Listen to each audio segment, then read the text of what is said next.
धर्म ग्रंथों वाल्मीकि रामायण, महाभारत आदि में कई ऐसे पात्रों का वर्णन है जिनका जन्म बिना मां के गर्भ और पिता के वीर्य के हुआ था। यहाँ हम आपको 16 ऐसे ही पौराणिक पात्रों के जन्म की कहानी बताएंगे। इनमें से कई पात्रों के जन्म में मां के गर्भ का कोई योगदान नहीं था, तो कुछ पात्रों के जन्म में पिता के वीर्य का, जबकि कुछ में दोनों का कोई योगदान नहीं था। दोस्तों, यह जानने के लिए इस वीडियो के अंत तक बने रहें और ऐसे ही स्पेशल वीडियो देखने के लिए जुड़े हमारे चैनल सत्यार्थी पर। सबसे पहले बताएंगे हस्तिनापुर नरेश शांतनु और रानी सत्यवती के चित्रांगद और विचित्रवीर्य नामक 2 पुत्र हुए। शांतनु का स्वर्गवास चित्रांगद और विचित्रवीर्य के बाल्यकाल में ही हो गया था, इसलिए उनका पालन पोषण भीष्म ने किया। भीष्म ने चित्रांगद के बड़े होने पर उन्हें राजगद्दी पर बैठा दिया, लेकिन कुछ ही काल में गंधर्वों से युद्ध करते हुए चित्रांगद मारा गया। इस पर भीष्म ने उनके अनुज विचित्रवीर्य को राज्य सौंप दिया। अब भीष्म को विचित्रवीर्य के विवाह की चिंता हुई। उन्हीं दिनों काशीराज की 3 कन्याओं अंबा, अंबिका और अंबालिका का स्वयंवर होने वाला था। उनके स्वयंवर में जाकर अकेले ही भीष्म ने वहां आए समस्त राजाओं को परास्त कर दिया और तीनों कन्याओं का हरण करके हस्तिनापुर ले आए। बड़ी कन्या अंबा ने भीष्म को बताया कि वह अपना तनमन राजशाल को अर्पित कर चुकी है। उसकी बात सुनकर भीष्म ने उसे राजा शाल्व के पास भेजवा दिया और अंबिका और अंबालिका का विवाह विचित्रवीर्य के साथ करवा दिया। राजा शाल्व ने अंबा को ग्रहण नहीं किया, अतः वह हस्तिनापुर लौटकर आ गई और भीष्म से बोली है, आर्य आप मुझे हर कर लाए हैं, अतएव आप मुझसे विवाह करें। किंतु भीष्म ने अपनी प्रतिज्ञा के कारण उसके अनुरोध को स्वीकार नहीं किया। अंबा रुष्ट होकर परशुराम के पास गई और उनसे अपनी व्यथा सुनाकर सहायता मांगी। परशुराम ने अंबा से कहा, हे देवी आप चिंता न करें, मैं आपका विवाह भीष्म के साथ करवाऊंगा। परशुराम ने भीष्म को बुलावा भेजा, किंतु भीष्म उनके पास नहीं गए। इस पर क्रोधित होकर परशुराम भीष्म के पास पहुंचे और दोनों वीरों में भयानक युद्ध छिड़ गया।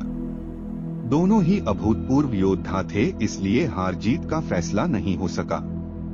आखिर देवताओं ने हस्तक्षेप करके इस युद्ध को बंद करवा दिया। अंबा निराश होकर वन में तपस्या करने चली गई। विचित्रवीर्य अपनी दोनों रानियों के साथ भोग विलास में रत हो गए, किंतु दोनों ही रानियों से उनकी कोई संतान नहीं हुई और वे क्षय रोग से पीड़ित होकर मृत्यु को प्राप्त हो गए। अब कुल नाश होने के भय से माता सत्यवती ने एक दिन भीष्म से कहा, पुत्र इस वंश को नष्ट होने से बचाने के लिए मेरी आज्ञा है कि तुम इन दोनों रानियों से पुत्र उत्पन्न करो।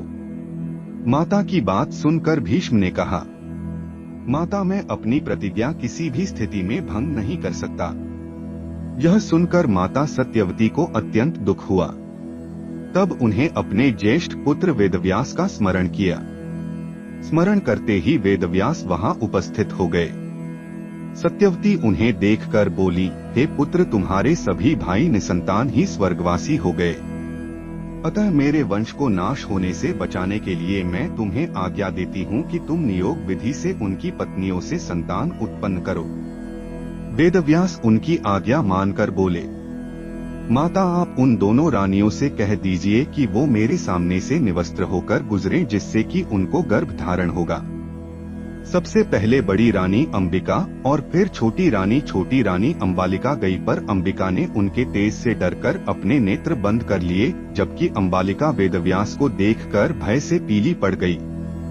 वेदव्यास लौटकर माता से बोले, माता अंबिका का बड़ा तेजस्वी पुत्र होगा, किंतु नेत्र बंद करने के दोष के कारण वह अंधा होगा, जबकि अंबालिका के गर्भ से पांडु रोग से ग्रसित पुत्र पैदा होगा। यह जानकर इससे माता सत्यवती ने बड़ी रानी अंबिका को पुनः वेदव्यास के पास जाने का आदेश दिया। इस बार बड़ी रानी ने स्वयं न जाकर अपनी दासी को वेदव्यास के पास भेज दिया। दासी बिना किसी संकोच के वेदव्यास के सामने से गुजरी।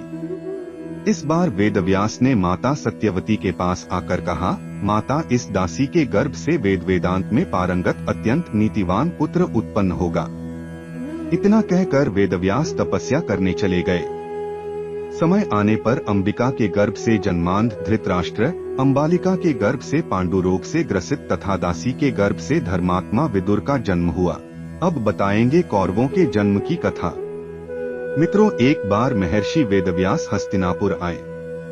गांधारी ने उनकी बहुत सेवा की, जिससे प्रसन्न होकर उन्होंने गांधारी को वरदान मांगने को कहा। गांधारी ने अपने पति के समान ही बलवान 100 पुत्र होने का वर मांगा। समय पर गांधारी को गर्भ ठहरा और वह 2 वर्ष तक पेट में ही रहा। इससे गांधारी घबरा गई और उसने अपना गर्भ गिरा दिया। उसके पेट से लोहे के समान एक मांस पिंड निकला। महर्षि वेदव्यास ने अपनी योग दृष्टि से यह सब देख लिया और वे तुरंत गांधारी के पास आए। तब गांधारी ने उन्हें वह मांस पिंड दिखाया। महर्षि वेदव्यास ने गांधारी से कहा कि तुम जल्दी से 100 कुंड बनवाकर उन्हें घी से भर दो और सुरक्षित स्थान में उनकी रक्षा का प्रबंध कर दो तथा इस मांस पिंड पर जल छिड़को। जल छिड़कने पर उस मांस पिंड के 101 टुकड़े हो गए। व्यास जी ने कहा कि मांस पिंडों के इन 101 टुकड़ों को घी से भरे कुंडों में डाल दो। अब इन कुंडों को 2 साल बाद ही खोलना। इतना कहकर महर्षि वेदव्यास तपस्या करने हिमालय पर चले गए। समय आने पर उन्हीं मांस पिंडों से पहले दुर्योधन और बाद में गांधारी के 99 पुत्र तथा एक कन्या उत्पन्न हुई। अब बताएंगे पांडवों के जन्म की कथा। 5 पांडवों का जन्म भी बिना पिता के वीर्य के हुआ था। एक बार राजा पांडु अपनी दोनों पत्नियों कुंती तथा माद्री के साथ आखेट के लिए वन में गए। वहां उन्हें एक मृग का मैथुनरत जोड़ा दृष्टिगत हुआ। पांडु ने तत्काल अपने बाण से उस मृग को घायल कर दिया। मरते हुए मृग ने पांडु को शाप दिया कि हे राजन, तुम्हारे समान क्रूर पुरुष इस संसार में कोई भी नहीं होगा। तूने मुझे मैथुन के समय बाण मारा है, अतः जब कभी भी तू मैथुनरत होगा तेरी मृत्यु हो जाएगी। इस शाप से पांडु अत्यंत दुखी हुए और अपनी रानियों से बोले, हे देवियों, अब मैं अपनी समस्त वासनाओं का त्याग करके इस वन में ही रहूंगा, तुम लोग हस्तिनापुर लौट जाओ। उनके वचनों को सुनकर दोनों रानियों ने दुखी होकर कहा, हे नाथ, हम आपके बिना एक क्षण भी जीवित नहीं रह सकती। आप हमें भी वन में अपने साथ रखने की कृपा कीजिए। पांडु ने उनके अनुरोध को स्वीकार करके उन्हें वन में अपने साथ रहने की अनुमति दे दी। इसी दौरान राजा पांडु ने अमावस्या के दिन ऋषिमुनियों को ब्रह्मा जी के दर्शनों के लिए जाते हुए देखा। उन्होंने उन ऋषिमुनियों से स्वयं को साथ ले जाने का आग्रह किया। उनके इस आग्रह पर ऋषिमुनियों ने कहा, हे राजन, कोई भी निसंतान पुरुष ब्रह्मलोक जाने का अधिकारी नहीं हो सकता, अतः हम आपको अपने साथ ले जाने में असमर्थ हैं। ऋषिमुनियों की बात सुनकर पांडु अपनी पत्नी से बोले, हे कुंती, मेरा जन्म लेना ही वृथा हो रहा है, क्योंकि संतानहीन व्यक्ति पितृऋण, ऋषिऋण, देवऋण तथा मनुष्य ऋण से मुक्ति नहीं पा सकता। क्या तुम पुत्र प्राप्ति के लिए मेरी सहायता कर सकती हो?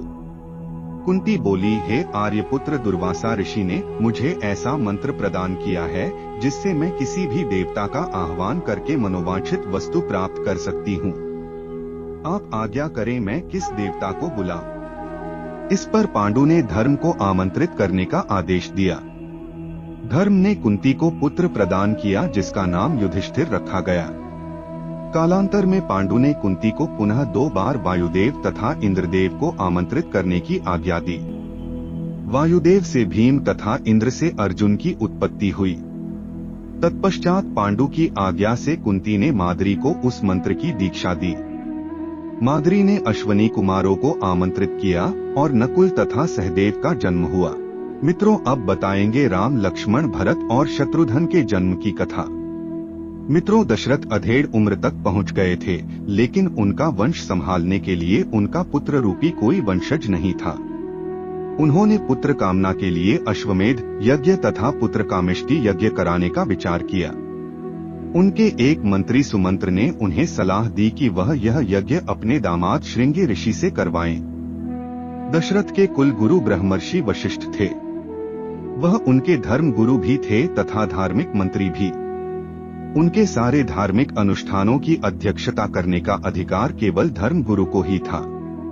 अतः वशिष्ठ की आज्ञा लेकर दशरथ ने श्रृंगी ऋषि को यज्ञ की अध्यक्षता करने के लिए आमंत्रित किया।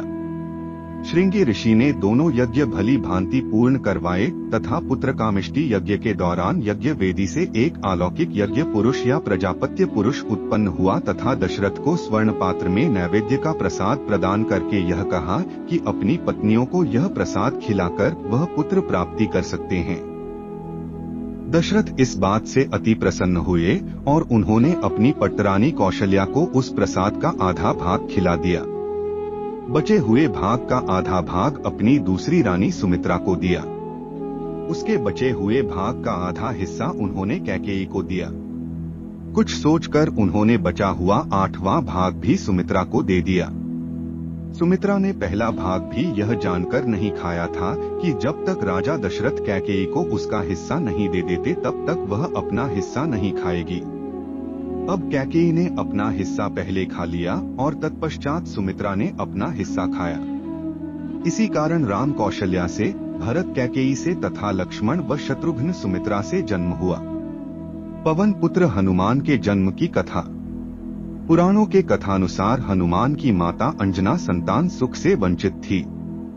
कई जतन करने के बाद भी उन्हें निराशा ही हाथ लगी। इस दुख से पीड़ित अंजना मतंग ऋषि के पास गई। तब मंतग ऋषि ने उनसे कहा, पप्पा सरोवर के पूर्व में एक नरसिंहा आश्रम है, उसकी दक्षिण दिशा में नारायण पर्वत पर स्वामी तीर्थ है, वहां जाकर उसमें स्नान करके 12 वर्ष तक तप एवं उपवास करना पड़ेगा, तब जाकर तुम्हें पुत्र सुख की प्राप्ति होगी। अंजना ने मतंग ऋषि एवं अपने पति केसरी से आज्ञा लेकर तप किया था। 12 वर्ष तक केवल वायु का ही भक्षण किया। तब वायु देवता ने अंजना की तपस्या से खुश होकर उसे वरदान दिया, जिसके परिणाम स्वरूप चैत्र शुक्ल की पूर्णिमा को अंजना को पुत्र की प्राप्ति हुई। वायु के द्वारा उत्पन्न इस पुत्र को ऋषियों ने वायु पुत्र नाम दिया। तो मित्रों, आज के लिए बस इतना ही। फिर मुलाकात होगी एक नए और ताजा एपिसोड में। तब तक के लिए नमस्कार।